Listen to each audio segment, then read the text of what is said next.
Welcome to Chapter 8, the joints. Okay, joints are referred to as articulations, and that just simply means where two bones join, connect, or meet. A joint, aka an articulation. And I want you guys to know this term is referring to joints. Okay, now our joints give our skeletal system mobility, and it also helps hold the skeletal system together. If joints are where two or more bones connect, then indeed joints are also going to be responsible for holding those bones that meet in that location, holding them together. So we can classify our joints based on their structure and what type of range of motion they have. Okay, so that would be technically a functional classification.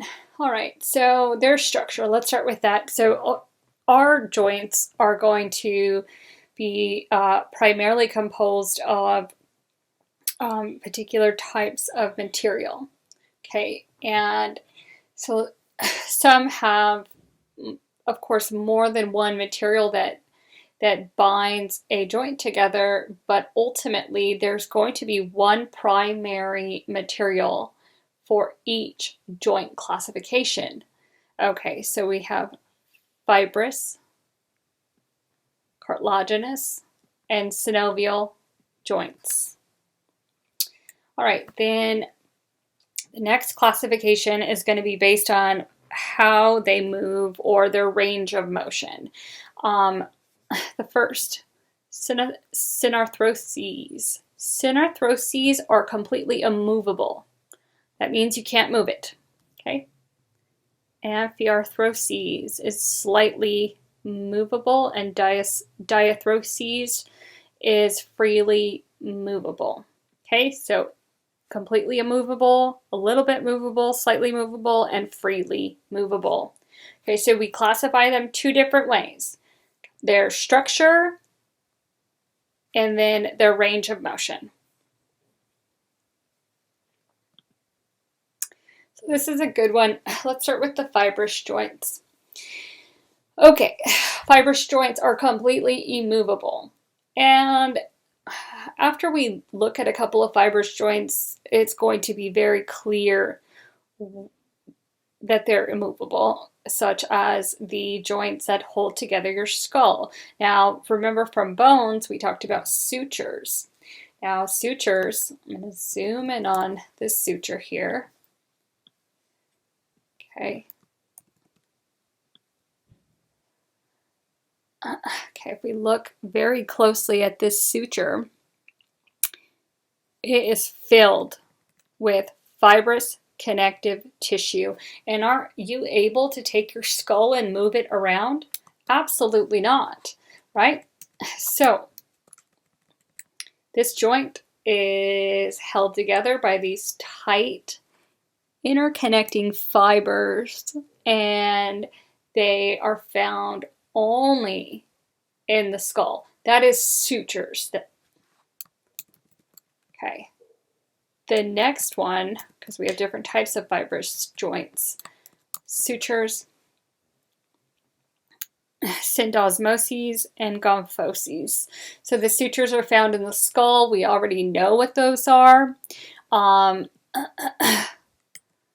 Cindersmosies are when we see two bones held together by a ligament that's the fibrous connective tissue, but it's longer. The fibers themselves are longer. So see this length right here? I'm in a length.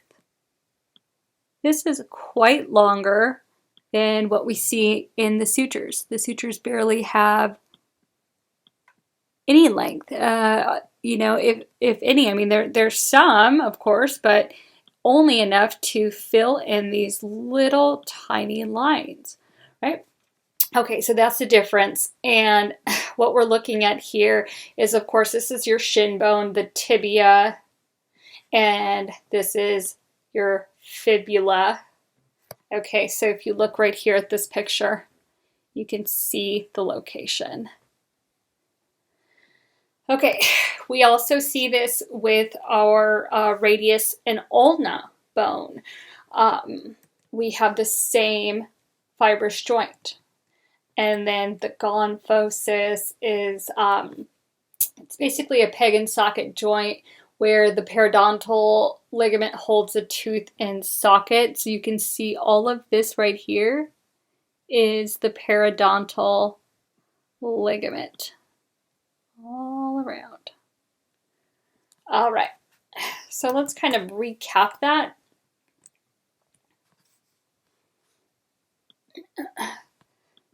Okay, we're looking at the different types of joints. We've just looked at fibrous. We looked at the three types: sutures, Cindersmosies, gonphoses, and these are immovable and they're made out of fibrous connective tissue. Cartilaginous joints, they're similar to fibrous joints in that they don't have a cavity and they're not very movable. And there's two types. All right, let's go ahead and take a look.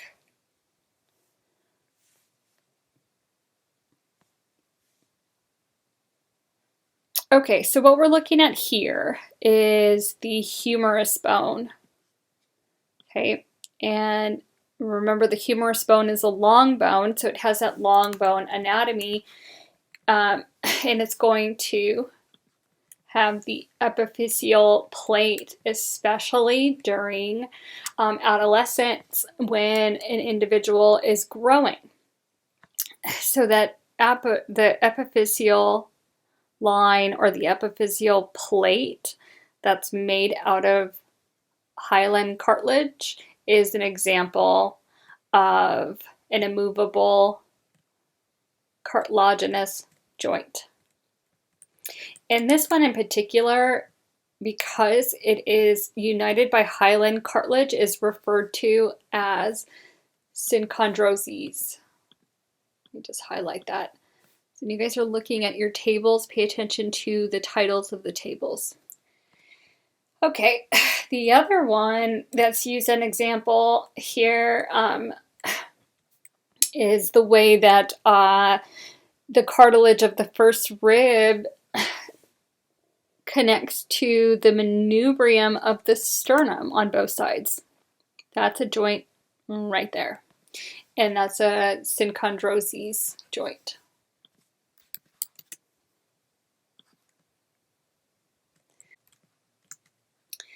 Okay, so the next thing in our cartilaginous joints are the symphysis. And these are the two primary examples that we utilize quite a bit, is the pubic symphysis.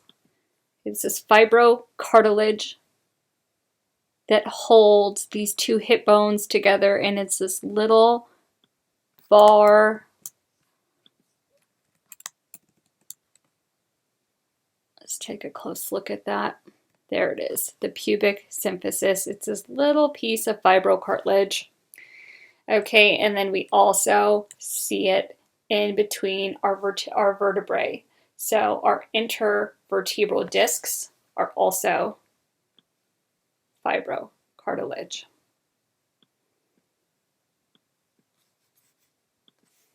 The next type of joints we're going to talk about are synovial joints. Synovial joints have fluid in their cavity. They're also freely movable. Most of our limbs are some type of synovial joint. There's different types that we're going to learn about. They have different anatomy and features that are important, such as the bursa and tendon sheaths. Their stability is going to vary, and their movements will vary based on what type of joint they are And then, of course, they're classified into 6 different types. So let's go ahead and start with synovial joints. Let's look at the basic characteristics. There's 6 characteristics that are unique to the synovial joint. Okay, this is a very superficial image of a synovial joint, meaning that it's not representing any specific joint. It's just in general. Synovial joints have the following characteristics. All right, so let's go ahead and start. Okay, so obviously this is a bone down here, right? And this is going to be a bone up here. And we know that where 2 bones meet is an articulation. This one's a synovial articulation. So I'm just going to go ahead and start. We know that every bone is covered and wrapped in periosteum, and that periosteum is going to connect and turn right into the rest of these important structures that make up the joint. All right, so for starters, we have our cartilage. At the end of each bone here in blue, right there, on top blue, we have hyaline cartilage or articular cartilage. On this side we do too. Okay, and it lines the ends of the bones, preventing them from crushing one another. Okay, and then, so that cartilage, if you notice, will turn into and connect to, here in green,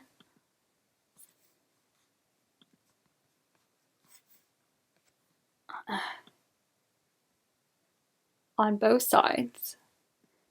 Okay.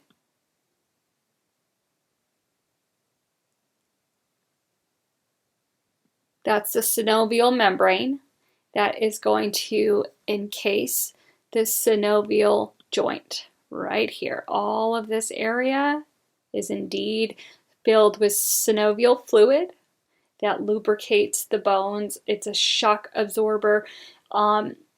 It protects the cartilage from harming one another, so it has a big role.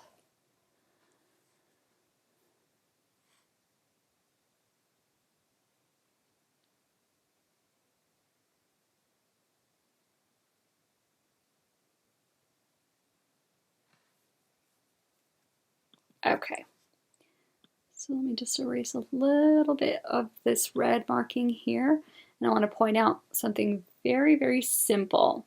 Now, together, that little green synovial membrane, okay, that makes up the cavity, and then this fibrous layer that is kind of encasing the whole thing. So notice in the image, that fibrous layer is going to wrap around the whole joint cavity, right? Okay, that's referred to as the articular capsule.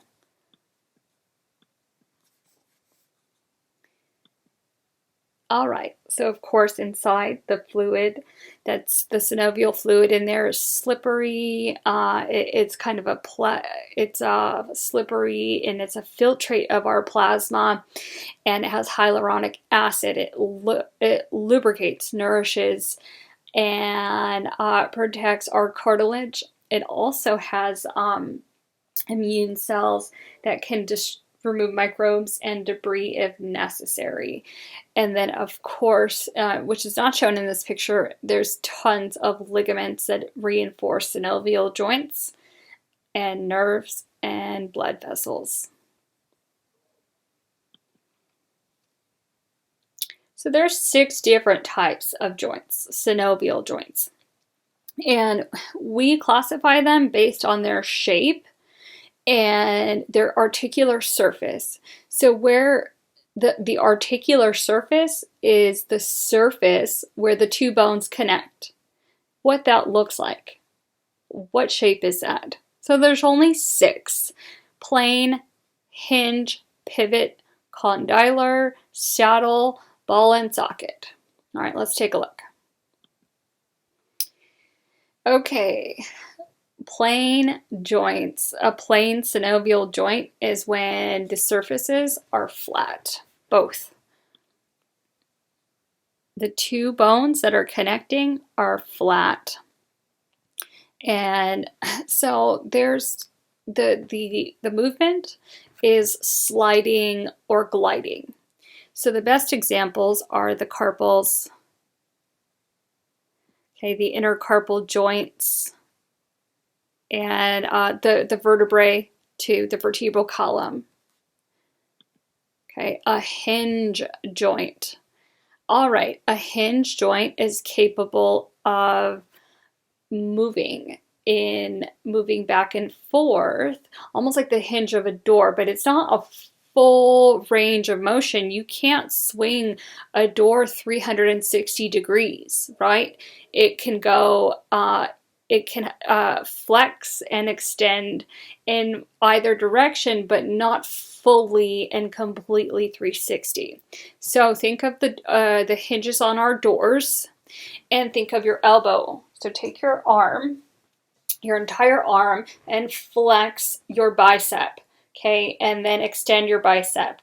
Now what you're doing is, as you bring your palm closer to, your shoulder, like in a flexion motion, and then as you extend your arm outwards, you are demonstrating the uniaxial movement of your elbow joint. Okay, and of course that's exactly what it is, where the humerus and the ulna connect. That is the perfect hinge joint. A pivot joint, okay, is going to be able to rotate. So a good pivot joint here is the joint between the radius and ulna, and ultimately that ulna is going to be able to rotate on some level. You can take your forearm and turn it left and right and left and right and back and forth, proximal, distal. You can move it around, right? You can rotate it. So therefore, that's a good example for a pivot joint. Okay, it has that ability to rotate.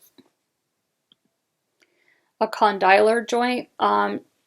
So look at the surfaces. This is a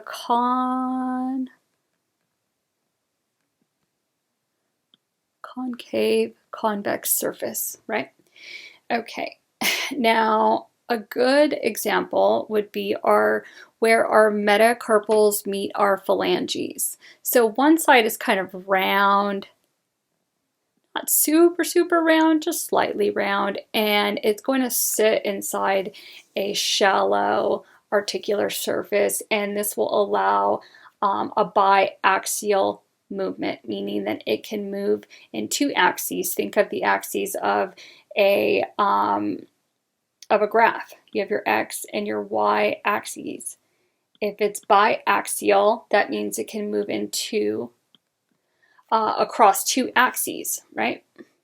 Meaning it can move this way and it can move this way.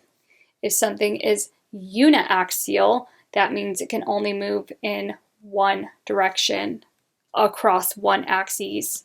Non-axial across neither axes, right? Okay, biaxial, the saddle joint.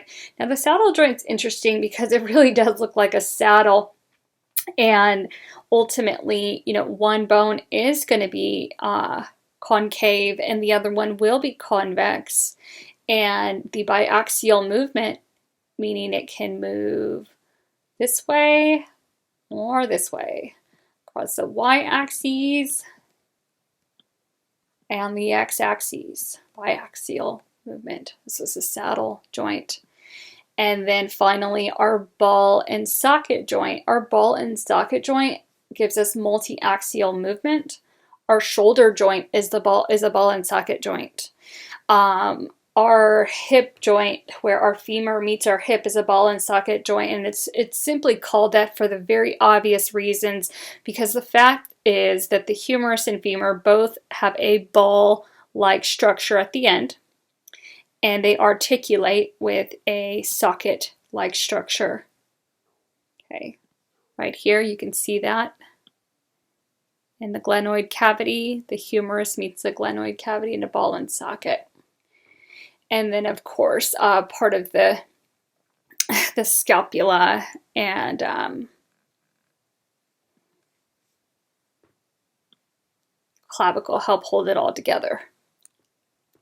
Okay, multiaxial, meaning that it can move in basically almost any direction, right? So if you take your arm, you can rotate your arm, you can flex, extend, adduct, abduct your arm, and you can do the same with the leg.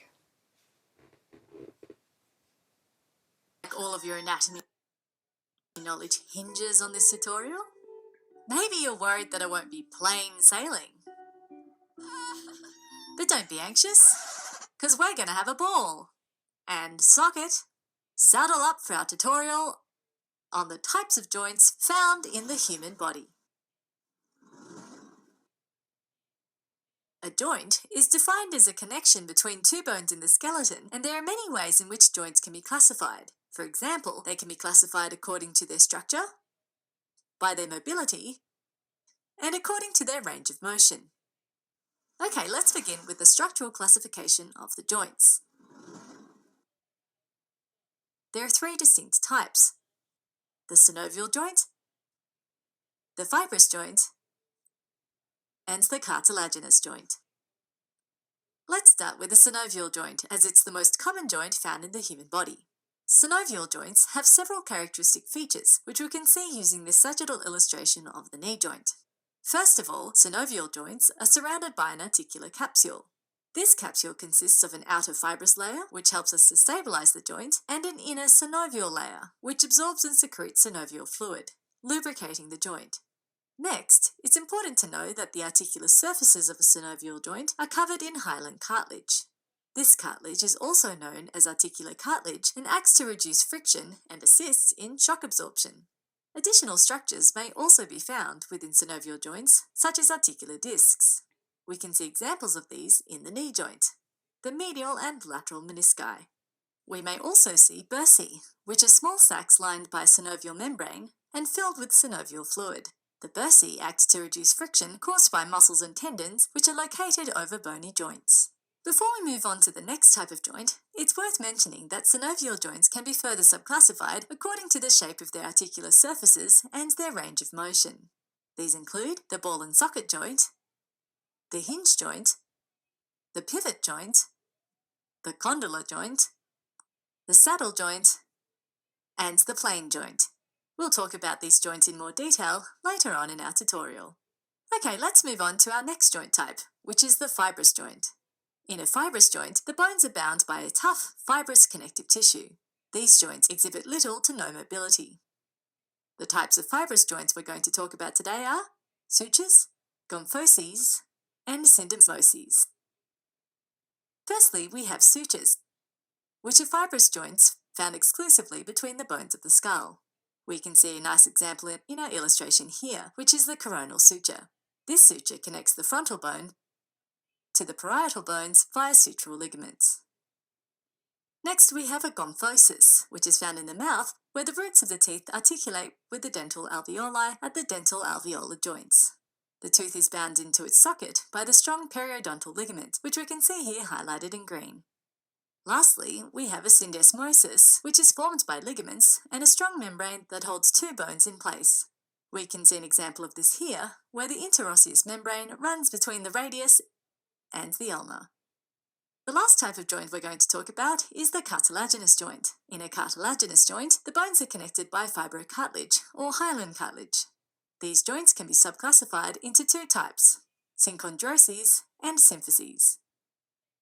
First, we'll talk about a synchondrosis or primary cartilaginous joint, where the bones are connected by hyaline cartilage.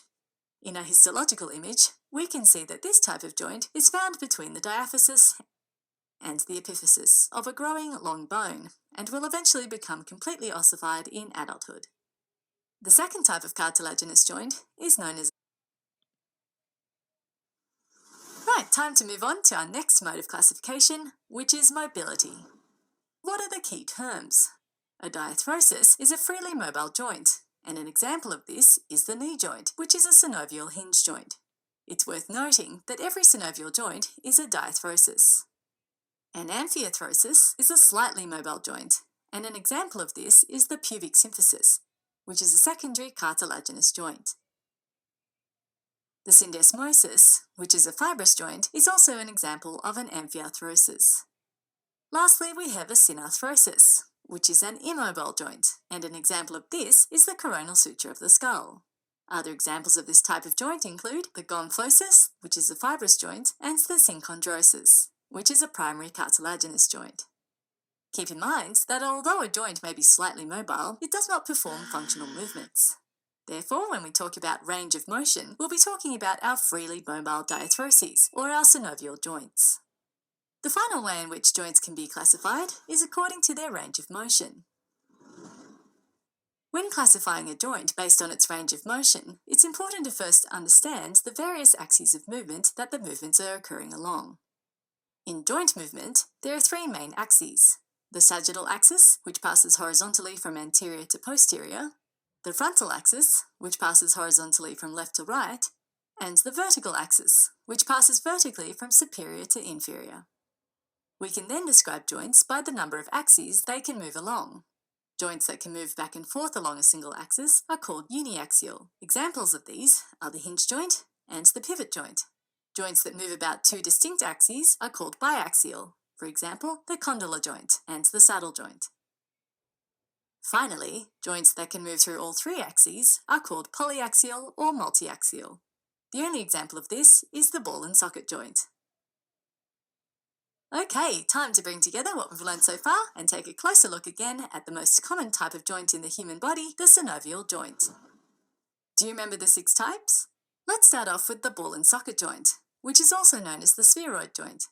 This is the only polyaxial joint and therefore the most mobile of all joint types. The movements that occur at these joints are flexion and extension, which occur around a frontal axis, adduction and abduction, which occur around a sagittal axis, and internal rotation and external rotation, which occur around a vertical axis. For example, ball and socket joints are pretty useful when you want to play in the snow and make a snow angel.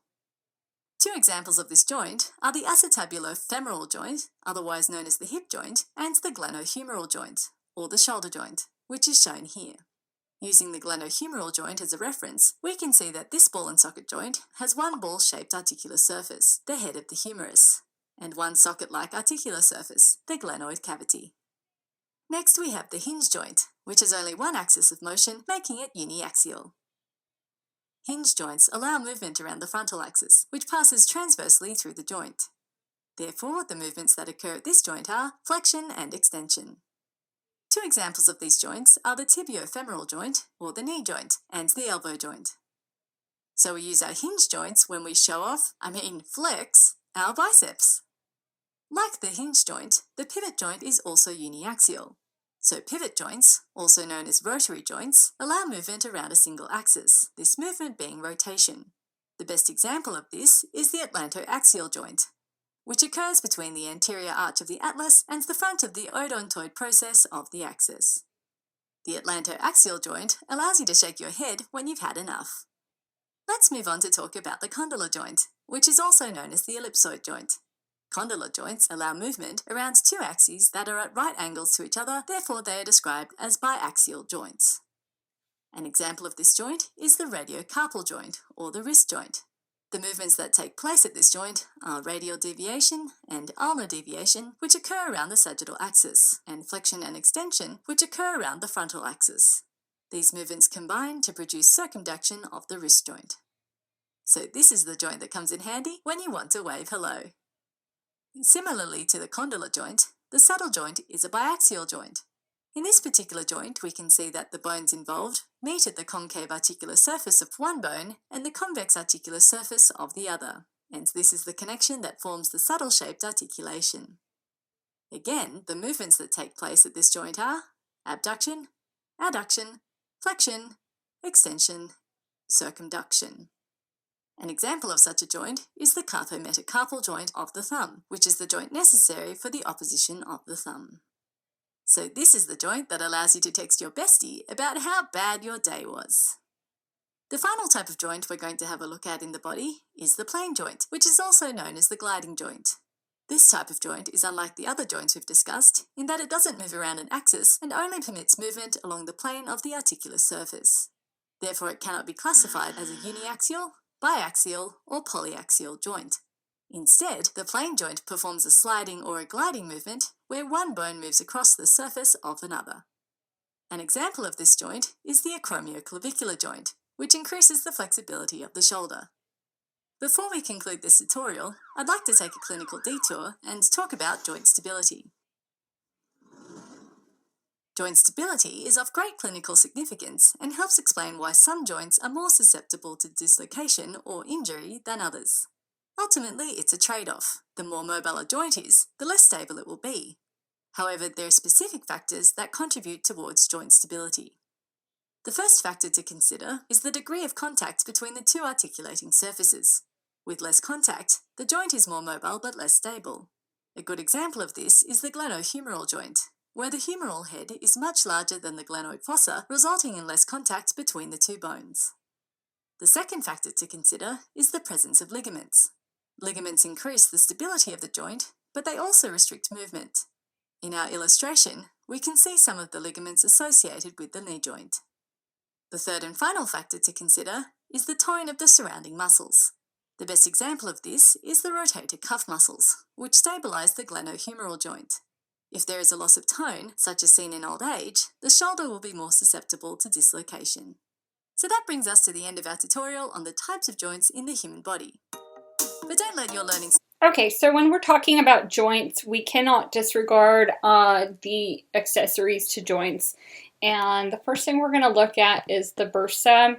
So bursa means purse, and ultimately that's the perfect term for it because it indeed is like a little purse. And inside of that purse would be this synovial fluid that lubricates the entire joint in that area. It reduces friction where the ligament, muscle, skin, tendon, and bone all rub together. So it has quite a big job. Okay, and so it kind of rolls to lessen the friction. Okay, so that's the bursa. So if you've ever heard of bursitis, that's inflammation of the bursa. And there's bursa in many joints. This is just one in one joint. That's the shoulder joint. Okay, and then we have, along with that, it's similar to a bursa, except it's elongated and it wraps around a tendon completely. And it's highlighted in green. And let me just trace around it. It's called the tendon sheath. Okay, and so it's kind of like this elongated bursa.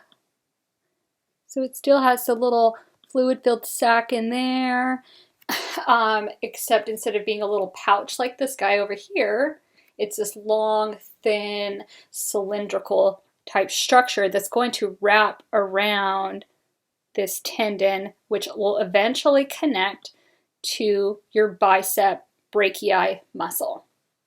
Okay, remember this is your humerus and shoulder joint. All right, so bursa, tendon sheaths, let's go on. Now, I've already sort of discussed this, and well, not sort of, I have discussed it, and we've watched a video about it. This is just for you guys to review the movement of synovial joints, what non-axial means. Okay, uniaxial, remember uni means one, biaxial, bi means two, multi means more than one, and of course don't forget the axes we're talking about is very similar and synonymous to the axes that we have on a graph, the x and y axes in those directions. Okay, there's three types of movements: gliding, angular, and rotational movements. Now these movements we just saw in our video, so these are here for your reference, and I'm going to quickly go over them again as a review.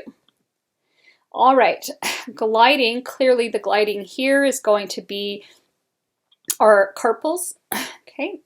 And this allows your joints and your hands to move back and forth. This allows you to wave your hand back and forth or stretch it back and forth. Okay, when you bring your head all the way forward like this, you are flexing your neck. When you bring it back and relatively straight, that is extending the neck, right? And if you pull your head all the way back, as far back as you can, that's a hyperextension. Okay, you can do the same thing with your torso. You can do the same thing with either of your limbs, your upper limbs, your lower limbs. And then when you are bringing your hand, let's say we're starting here. Okay, let's say this is you. Your arm is positioned just like that. Okay, if you move your arm away from the body, that is abduction. Think of away and abduction like being abducted away from the planet or abducted away from your home. You know, obviously that's a scary word, but the fact is abduction means that it's something is moving away. It's a movement away from. And in this case, the movement is away from the midline, the middle of your body. Okay, so when something is abducted, it's going further away. When something is being adducted, like ADD, add, that means you're adding it to the midline or it's coming closer to the midline. Circumduction, think of circumference of a circle. Okay, of course, rotation. Full rotation, lateral rotation, medial rotation. Okay, pronation, supination. Clearly, pronation is when you have your thumb and your radius rotates over your ulna, and you are in the pronation position so we can see your fingernails. Your fingernails are facing forward. Okay, supination is when you rotate your hands and we can see the palms. Supination, that's a supine position. Okay, plantar and dorsal flexion, easy. Think of plantar flexion like you're planting something in the ground. This is, you know, bringing your toes, pointing your toes down. Dorsiflexion is pointing your toes up. Okay, eversion, pinky toe out, inversion, big toe out. You have opposing thumbs. That's not anything that's so, you know, confusing or complicated. You can take your thumb and touch any of those fingers. That just simply is part of our anatomy, and all primate anatomy, we have opposable thumbs. Okay, we can protract and retract our mandible, so you can take your jaw and stick it out a little bit. Not too much, right? And you can also retract it and pull it in just a little bit. Okay, these are specialized body movements. Okay, the next thing we're going to talk about are very specific synovial joints. Now, they have the general features of synovial joints, but some have unique structures and features. Some have weaknesses, some have extra abilities. So the joints I'm going to teach you guys today are the jaw, the temporomandibular joint, or TMJ, the shoulder, the elbow, hip, and the knee. All right, let's take a look at the jaw. Okay, we all know the bones very well, and our lower jaw is our mandible. And we know that our mandible is, our jaw joint is a hinge joint. This little guy right here, okay, it's connected and it moves like a little hinge, right? Because it can go down and back up. Right? It can depress and elevate, and then it can move side to side, and we can slightly move it forward and backward, right? Okay, so we can glide it around as well. And this lets us chew up our food, and this can also be an issue, though, if we are constantly grinding our teeth in our sleep or something like that. This is the most easily dislocated joint because it is somewhat unstable, because joints tend to be unstable for the most part because of the fact that they are so sensitive. This is where two bones are meeting, and where two bones connect, what's going to hold them together are ligaments. And ligaments are strong, but they are not ironclad, right? So basically,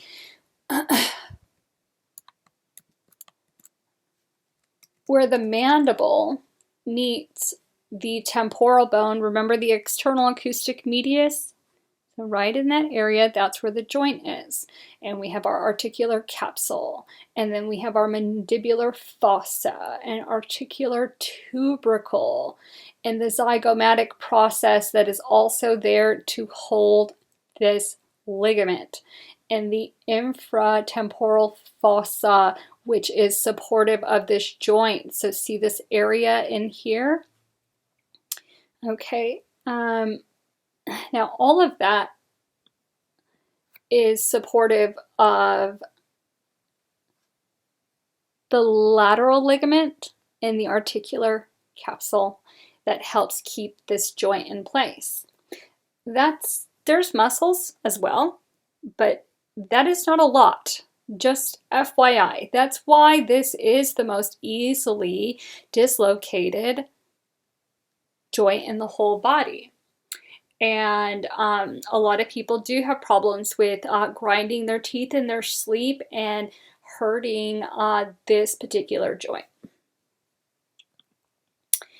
Okay, the next joint is your shoulder joint, also called the glenohumeral joint, which is the perfect name for it because gleno is in reference to the glenoid cavity, and humeral is in reference to the humerus. So the glenohumeral joint is the perfect title or name for this joint. It's pretty freely movable, but it's not very stable. It's not stable because the glenoid cavity is very shallow. So this is a ball and socket joint, and typically our ball and socket joints are a little more stable actually, but this one in particular is not. It has it's pretty freely movable in the sense that you can take your shoulder and your arm and you can do quite a bit. You can rotate it all the way around. It has free range of motion, right? So the problem is that the humerus has this large spherical head, and it is just simply, that's the head of it right there, right? And it's this large head that's sitting into a shallow cavity. It's almost like taking the example we use here is taking a golf ball and putting it on a tee. Now, turn that golf ball and tee sideways, and of course the ball will fall right off unless it's strapped in there with all of this, right? Okay, so let's go back to turning it sideways. Now, naturally, that golf ball, aka the humerus, is going to want to fall right off, and it does want to, based on gravity, based on anatomy. But what holds it into place? Well, there's a lot. There's the articular capsule holding it into place. There are other bones holding it into place. There are ligaments holding it into place. There's muscles that are there as well. All right, let's take a closer look at this one. Now, what holds the shoulder joint into place is, of course, the glenoid cavity. Okay, but then what straps it all in is, let's start over here. Okay, so this is the humerus bone. Okay, this is the scapula. The glenoid cavity is deep in here. We can't exactly see it. It's covered, right? This is part of the humerus, so we can see that at least. Underneath here, we know the glenoid cavity is like right in there somewhere. We can't see it because, again, it's covered by the ligaments. But I want you to pay close attention to all of these ligaments that are here. Okay, this is the acromion, which is part of the scapula. Don't forget that. And the coracoid process is part of the scapula. And look what's in between the two of those parts of the scapula. Not a very surprising name, the coracoacromial ligament. Okay, nice thick ligament. And right underneath that, we have this bursa that's going to spread out through there. It's called the subacromial bursa. So think subacromial because it's underneath the acromion. Excellent. Okay. Now, this big one over here, this is a big ligament. And it runs like this and across there. Okay. This is the coracohumeral ligament, and it helps support the weight of that upper limb, which is quite heavy. Okay, and then before I go any further, let me just address one thing. Inside of our glenoid cavity that we cannot see, we have the glenoid labrium, which is this nice little fibrocartilaginous rim that lines the glenoid cavity. It gives depth to the glenoid cavity, and the cavity. However, even with all of this reinforcement, that cavity still only holds 1/3 of the head of the humerus. It's not very much. So, you know, if the jaw, the TMJ joint is the most dislocated joint in the body, then this is the second most dislocated joint in the body, or injured or torn or pulled out of socket. All right, so we got that. Now, and we've discussed this ligament.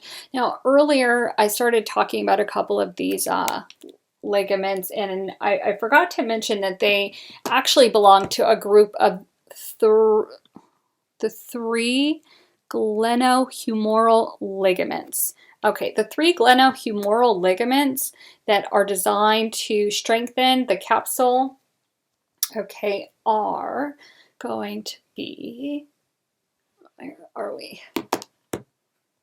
Okay, this one right here, And grab my next arrow.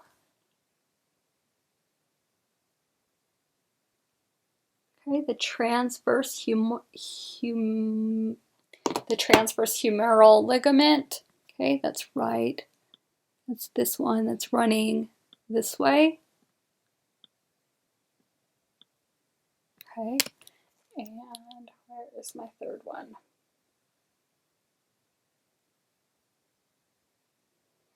Ah, of course, this big one right here. Okay, so there's one, 2, 3 ligaments that reinforce, and all of them are going to be boxed up. I'll throw an arrow to all 3. Okay, there we go. All right, so holding your shoulder together would never have, seemed like such a job, but it is quite a job.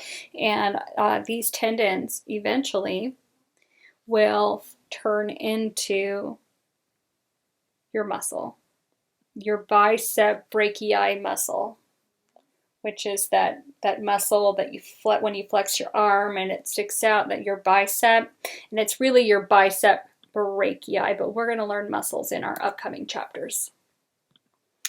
Now, what we're looking at is the shoulder joint of a cadaver. And a lot of people have heard the term rotator cuff. I injured my rotator cuff, right? And probably most of the time they don't know what that means. Now, we want to know exactly what that means because this is anatomy. Now, let's look at where we are. Every time you see a picture of the body or something that is scientific, you have to figure out what you're looking at, and the first thing you want to do is read the title.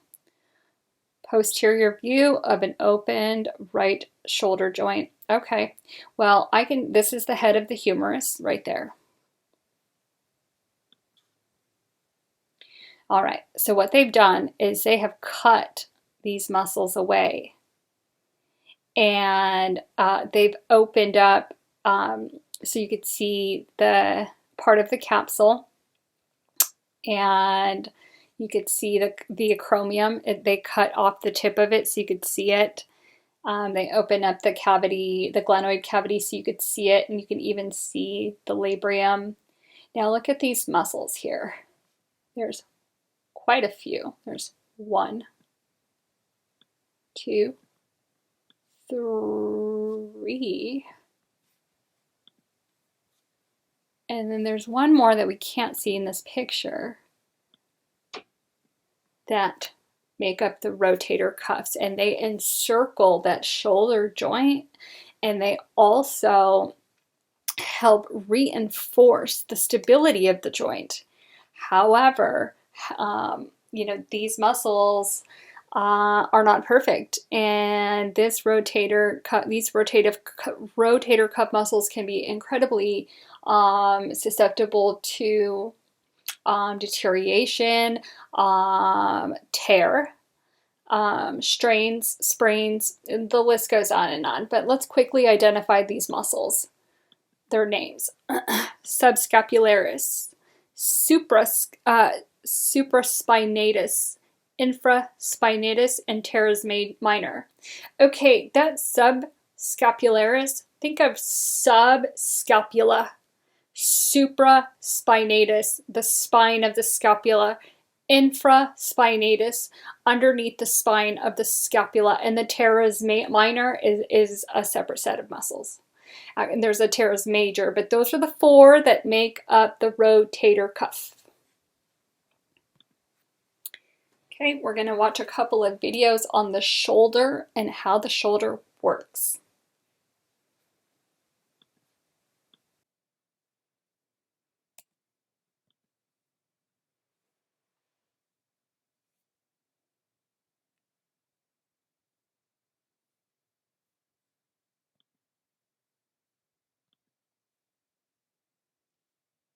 The rotator cuff is a term used to describe the group of muscles and tendons that stabilize and reinforce the glenohumeral joint and assist with the angular and rotational movement of the humerus.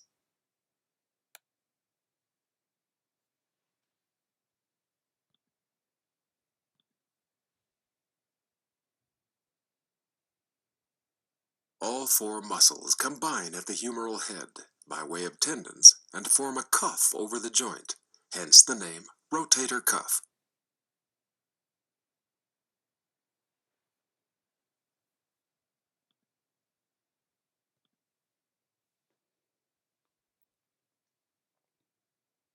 There are 9 muscles that cross the shoulder joint and act on the humerus. Of these 9 muscles, only 3, the latissimus dorsi, the pectoralis major, and the deltoid muscles are considered prime movers of the shoulder joint. The other 6 muscles play a synergistic role in movement, but their primary role is to stabilize the shoulder joint. 4 of these, the supraspinatus, infraspinatus, teres minor, and the subscapularis, are grouped as the rotator cuff muscles and are discussed separately. The remaining 2 muscles are the teres major and the coracobrachialis. The muscle origins and insertions in relation to the glenohumeral joint are best introduced as anterior and posterior muscles that originate off of the scapula, and anterior and posterior muscles that originate off the axial skeleton.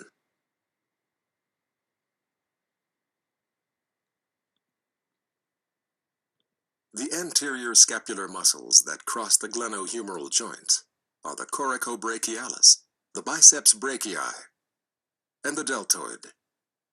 The coracobrachialis muscle originates on the coracoid process of the scapula and inserts on the medial surface of the humeral shaft. The biceps brachii muscle has 2 parts, a long head and a short head. The short head originates on the coracoid process of the scapula, while the long head originates on the supraglenoid tubercle of the glenoid cavity. The 2 heads of the biceps come together distally and insert on the radial tuberosity, just distal to the elbow joint.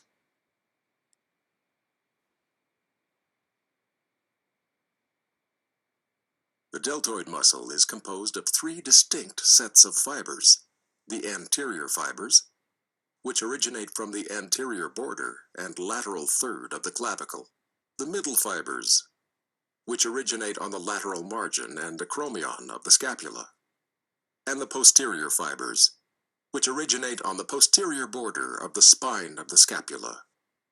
All fibers converge to insert at the deltoid tuberosity of the humerus.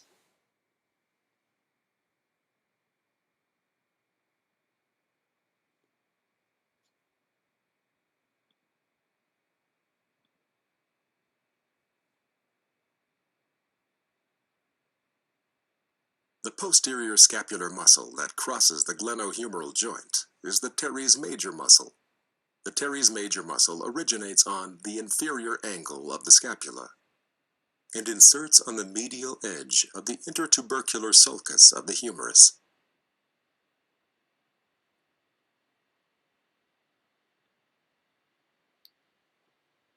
Okay, the next joint we're going to talk about is the elbow joint. And ultimately, the elbow joint is very simple. We know that the upper arm is the humerus and the lower arm is the radius and ulna. So where the humerus, radius, and ulna all connect is going to be your elbow joint. So ultimately, this joint is a hinge joint, and therefore, and the reason why it's a hinge joint is because remember that trochlear notch of the ulna, the one that kind of looks like a U on the ulna bone, okay, and it kind of hooks, okay, and that belongs to the ulna. So that little hook is called the trochlear notch, and it actually hooks right on to the ulna. I'm sorry, onto the humerus. Okay, so part of the elbow joint is going to be, or the elbow joint is going to be the humerus, radius and ulna. Those are the bones involved, and they all articulate in one location. Okay, and then of course, because of the fact that it's a hinge joint, the trochlear notch of the ulna that's articulating with the humerus will allow you or us to extend our arm, or flex our arm, or extend our arm, which would be making it straight. Flexion would be flexing it that way. This would be extension. Okay. Let's see, where are we here? So here we have our humerus, and it's not the exact perfect shape of the humerus, but we got the joint, and that's what's important. Okay, so we have our humerus, and we see that there's the articular capsule, the synovial membrane, the synovial cavity right there, and the membrane's right there. Don't forget the articular cartilage that surrounds the long bone, and the articular cartilage on this side too in blue. And then let's see, we're looking at, this is your tricep muscle over here, and this is the tendon of your triceps going to wrap around the humerus, and it will connect and articulate over here on the ulna.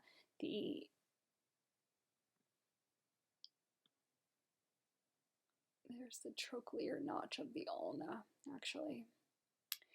Okay, now what else are we looking at here? Okay. Right, okay, that was the other part. So let's see. Let's look at the front, the anterior part. This would be your bicep brachii. And see how the tendon, the muscle turns into a tendon, and that tendon is going to wrap across the elbow joint and connect on this side of the ulna. So I want you to reinforce this in your thought process. Yes, joints are where two bones meet, but what is holding them together? Muscles, ligaments, tendons, the bursa, and so on. Therefore, any disruption in muscles, tendons, ligaments is going to have a significant effect on the joint. Before I go any further, let me just address one thing.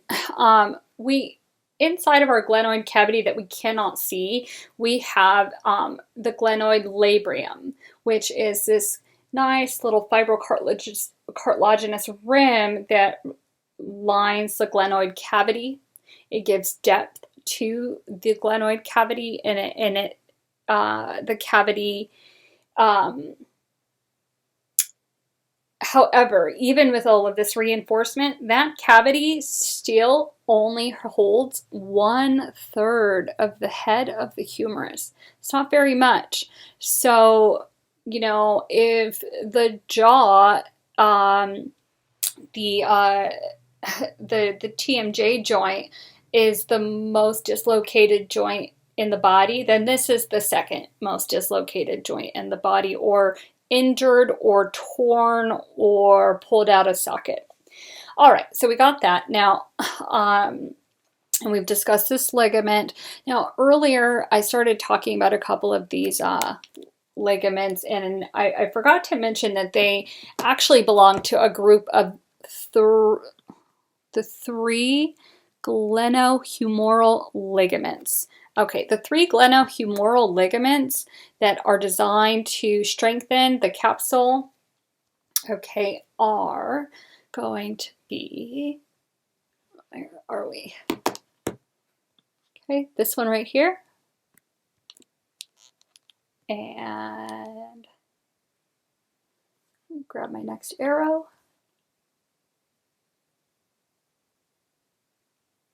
Okay, the transverse humeral ligament. Okay, that's right. That's this one that's running this way.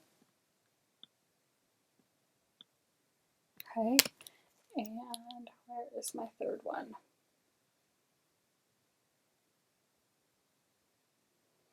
Ah, of course, this big one right here. Okay, so there's one, 2, 3 ligaments that reinforce, and all of them are going to be boxed up. I'll throw an arrow to all 3. Okay, there we go. All right, so holding your shoulder together would never have, seemed like such a job, but it is quite a job. And these tendons eventually will turn into your muscle, your bicep brachii muscle, which is that muscle that you when you flex your arm and it sticks out, that your bicep, and it's really your bicep brachii, but we're going to learn muscles in our upcoming chapters. Now, what we're looking at is the shoulder joint of a cadaver, and a lot of people have heard the term rotator cuff. I injured my rotator cuff, right? And probably most of the time they don't know what that means. Now, we want to know exactly what that means because this is anatomy. Now, let's look at where we are. Every time you see a picture of the body or something that is scientific, you have to figure out what you're looking at, and the first thing you want to do is read the title. Posterior view of an opened right shoulder joint. Okay, well, this is the head of the humerus right there. All right, so what they've done is they have cut these muscles away, and they've opened up so you could see the part of the capsule, and you could see the acromion. They cut off the tip of it so you could see it. They open up the cavity, the glenoid cavity, so you could see it, and you can even see the labrium. Now look at these muscles here. There's quite a few. There's 1, 2, 3. And then there's one more that we can't see in this picture that make up the rotator cuffs, and they encircle that shoulder joint, and they also help reinforce the stability of the joint. However, these muscles are not perfect, and these rotator cuff muscles can be incredibly susceptible to deterioration, tear, strains, sprains, the list goes on and on. But let's quickly identify these muscles. Their names: subscapularis, supraspinatus, infraspinatus, and teres minor. Okay, that subscapularis, think of subscapula, supraspinatus, the spine of the scapula, infraspinatus, underneath the spine of the scapula, and the teres minor is a separate set of muscles. And there's a teres major, but those are the 4 that make up the rotator cuff. Okay, we're going to watch a couple of videos on the shoulder and how the shoulder works. Okay, let's go ahead and continue the elbow joint, and this is a different view because now we can see the radius bone, and we can see the annular ligament and the radial collateral ligament, both quite large.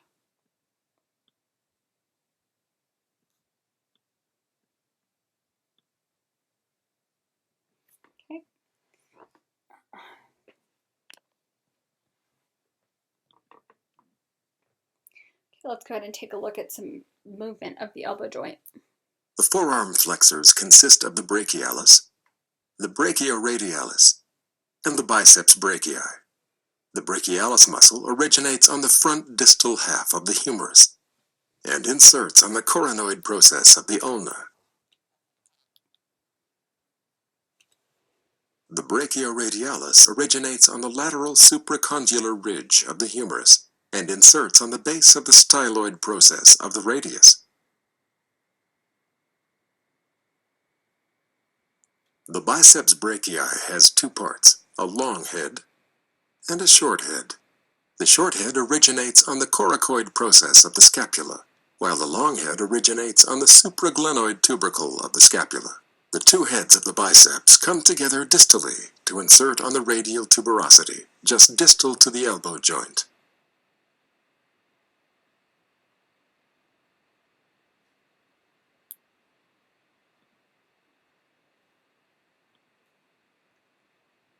So here we can see the elbow rotating.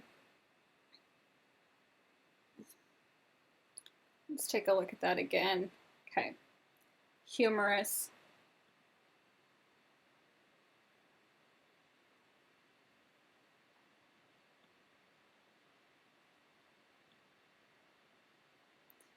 All right, so the next thing that, do we do this? Goodness. Sorry, you guys, there we go.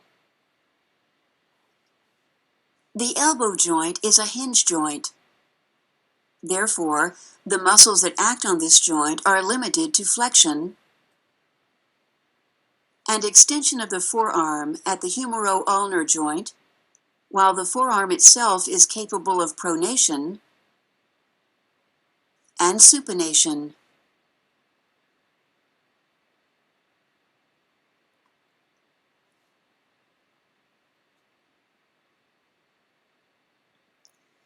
All right, so that's our elbow joint. We're going to move to the next largest joint.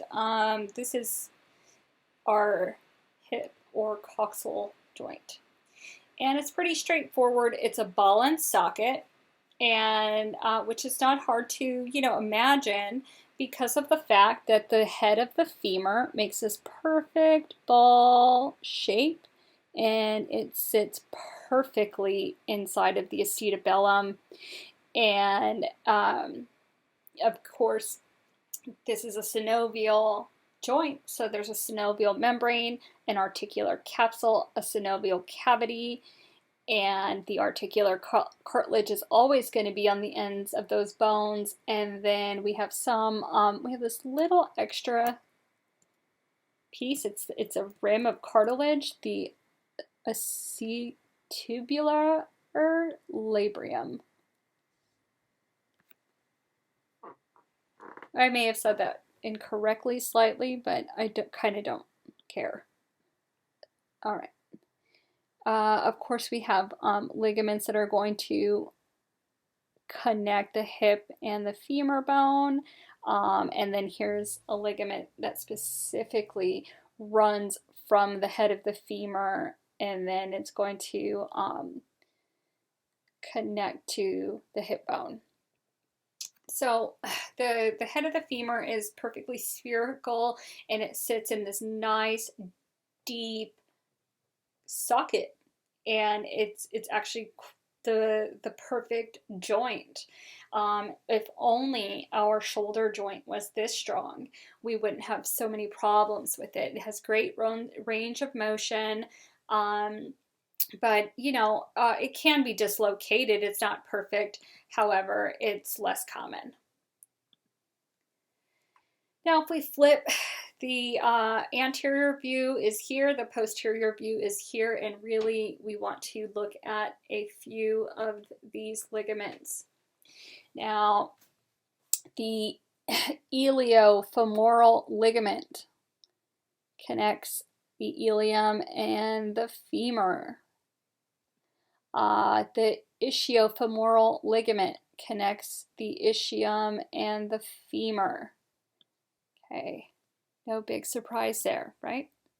Okay, now And we've already seen the ligament of the head of the femur on the previous page. And then we need the pubo, there it is. Okay, so this connects the pubis and the femur, and it's called the pubofemoral ligament. So they're pretty small, they're tight, they hold everything together. This is a very stable joint. All right, let's check out this hip, nice and rotatable. You can see the ball part of the femur. The knee joint. Now the knee joint's another story because it's pretty complex. It's the most complex joint in the entire body. It actually consists of 3 joints in one location surrounded by a single cavity. So normally when 2 bones connect, each articulation has a cavity. And in this case, we have multiple bones connecting. In fact, there's the femur, tibia, fibula, the patella, and there's all this stuff getting connected, and it's very shocking that there's only a single cavity to encase all this entire joint. It's a big joint. All right, so let's go ahead and start. So the first one, the femoral patellar joint. Where am I?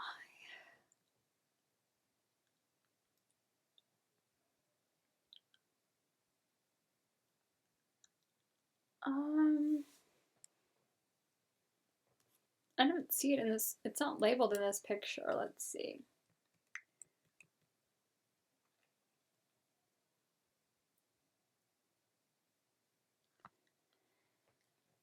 Okay, you know what? It's not showing, it's not labeling the joint, but it doesn't matter because the femoral patellar joint is going to be where the patella and the femur connect to the tibia. Okay, then we have our lateral and medial joints. Those connect the tibia and the femoral joint. Okay, so your tibia, of course, is your shin bone. And then we have several joints between the femoral condyles and the lateral and medial meniscus of the tibia.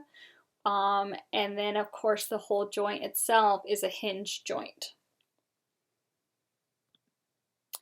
We're looking straight down at the tibia, and I want to point out some very important factors about the knee joint. Now, if we're looking straight down, that means the femur is going to sit here and here. Okay, and it does. And it does so in this very perfectly articulated situation, because notice that it's not bone on bone, it's never bone on bone. We have this beautiful medial meniscus, lateral meniscus, and then we also have articular cartilage on the medial tibia condyle and on the lateral condyle over here. And then we have our ligaments, the anterior cruciate ligament and the posterior cruciate ligament, and also referred to as the ACL, which a lot of people have heard this term, the anterior cruciate ligament. And you can't see the whole thing, but the reason why, see how it's cut off right here, it's called that is because these 2 ligaments, they make a cross. And that's why it's called the anterior cruciate ligament, posterior cruciate ligament, because of the crucifix. Muscles that act on the knee joint form most of the mass of the thigh and are located both anteriorly and posteriorly.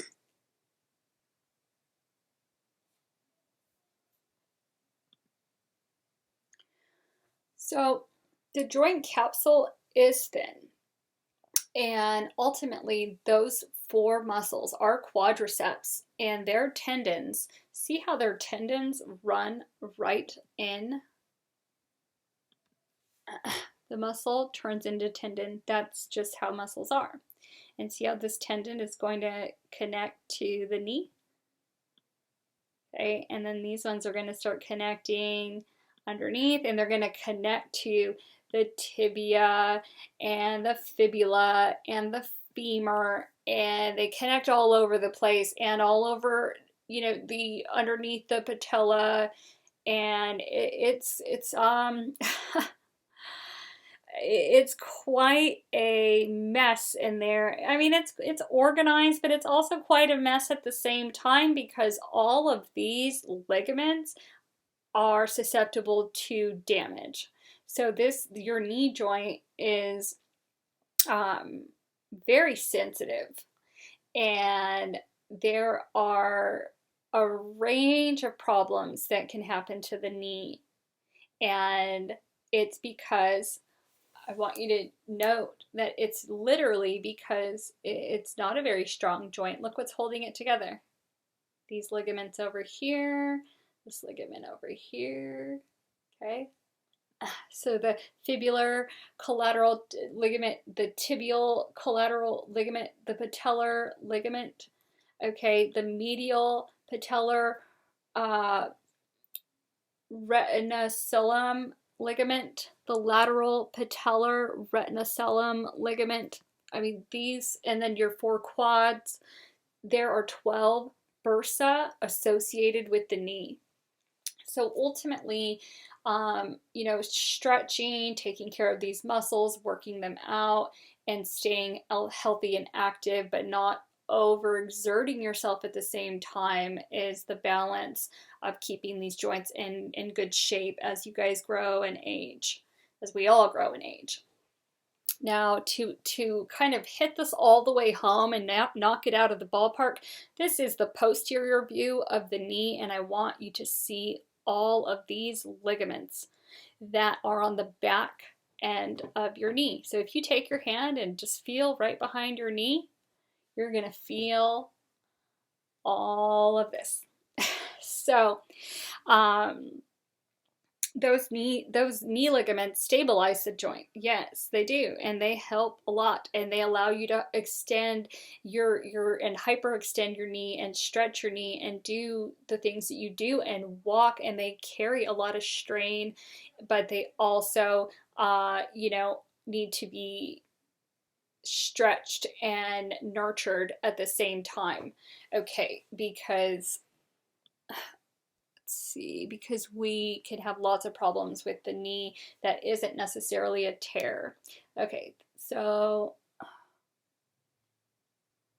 this is just another view of those the fibular and tubular ligaments that we saw, okay, and how they wrap all the way around, and you get to see them, you know, wrap into the back.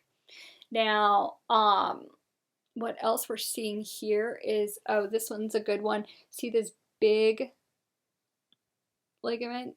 This one's huge, and it's kind of running sideways. This one's called the oblique popliteal ligament, and popliteal is another word for kneecap.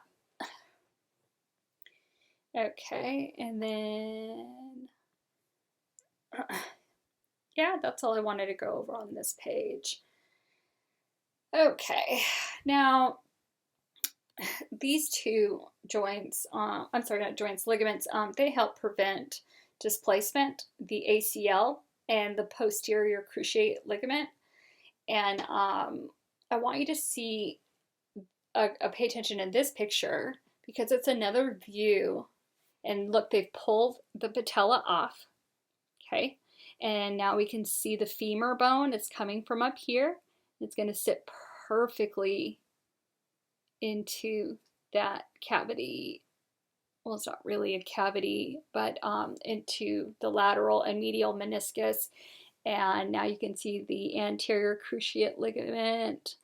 Where's the posterior one? Okay, the posterior one. They're not positioned correctly. They're pulled apart. But the fact is that the ACL prevents your tibia from moving forward and hyperextending your knee. So it keeps it in place. And the posterior attaches to the back of your tibia, preventing it from going backwards, preventing your knee from popping backwards, even though it's still possible for it to happen if somebody hurts themselves, right? These are the two that are typically the most injured, is the ACL. And it's usually from hyperextension. Okay, that's a good knee to show. You could, it's actually really good. I'm going to play it one more time. They've removed the patella. Okay, you can see the meniscus. This is the femur, and you can see how it sits perfectly on the tibia. Look at those ligaments. Really nice.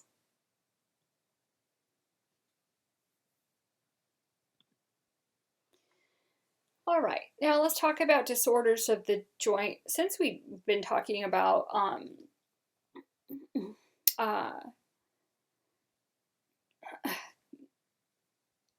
tears and injuries and things like that, let's talk about the rotator cuff tear. So the most common rotator cuff tear is in the supraspinous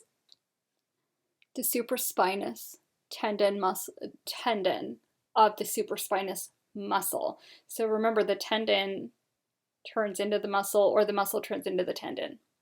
Okay, and then we of course have, if you strain, if a sprain is a stretched or torn ligament. When it's torn, it's another level of damage. A stretch is more easily healed. Bursitis, inflammation of the bursa. Tendonitis, inflammation of tendons.